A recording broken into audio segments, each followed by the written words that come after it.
How about that? Well, gunfire has been ringing out in the eastern Ukraine again today as the second round of those European brokered talks begin in Kiev. The goal of those talks, of course, trying to resolve that country's worst crisis since the fall of the Soviet Union. Meanwhile, those pro-Russian separatists urging Ukraine's government to end what they call its, quote, anti-terrorist operation. All this while back here at home, senators from both sides of the aisle pushing for legislation banning the U.S. government from having contracts with Russian arms dealers amid calls for Washington to step up its support for Kiev against the continuing Russian threat. What's going to happen? Well, retired Navy Captain Bob Wells joins us, former National Security Advisor to Vice President Dick Cheney. Bob, good to see you. I mean, do you think anything will come of these talks? I'm sorry? Do you think anything will come of these talks? I mean, amid all this unrest and the continuing violence?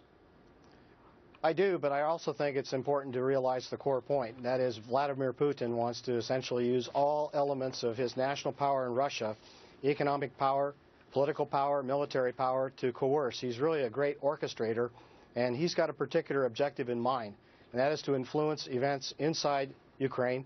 As you know, forward to the May 25th referendum inside Ukraine to elect a new parliament, but Putin's watching very closely, and he's pulling every particular tool that he can out of his toolbox to affect events inside Ukraine. You know, he's like Dr. No or something. I mean, he's, you know, every little step, he comes up with all these new cockamamie schemes. Now he says they're going to cut off the gas from Ukraine, from Gazprom, completely on June 1st unless they pay up front. What does this do? Pressure after pressure after pressure. This while those 40,000 troops are still on the border. That's right, and that particular matter you just mentioned with regard to this gas letter, or just basically using Gazprom to ask the Ukrainians to pay cash up front. Also with that intimidation, if you will, is political influence with Europe. As I understand it, he's also saying if Ukraine can't pay, then the Europeans are going to have to pay cash as well. So he's using that economic lever very cleverly, politically as well. And talk about the economic level. I mean, look, Germany, all the contracts that they have with Russia dealing with the Ukraine. I mean, what's that really going to achieve? Well, it's important. That's a great question with regard to Germany. As you recall, about 2 weeks ago, Chancellor Merkel met with the president there, and Germany genuinely has a lead role with regard to the engagement with the Russian diplomacy.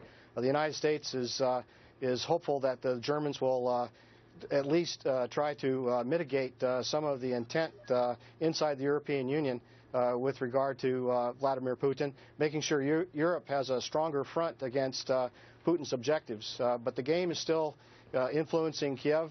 You also saw the demonstration this week of the Russian Federation Navy review, where Mr. Putin actually stood tall, looking at the return of Russian nationalism in Sevastopol in the Crimea itself. So Europe is still a play, Germany is still a play, but it's still Mr. Putin's game to call. Yeah, Putin calls it New Russia. I mean, he wants to spread out his influence beyond just what he's already gobbled up. I mean, is the EU strong enough? I mean, look, they've got all those economic ties in France.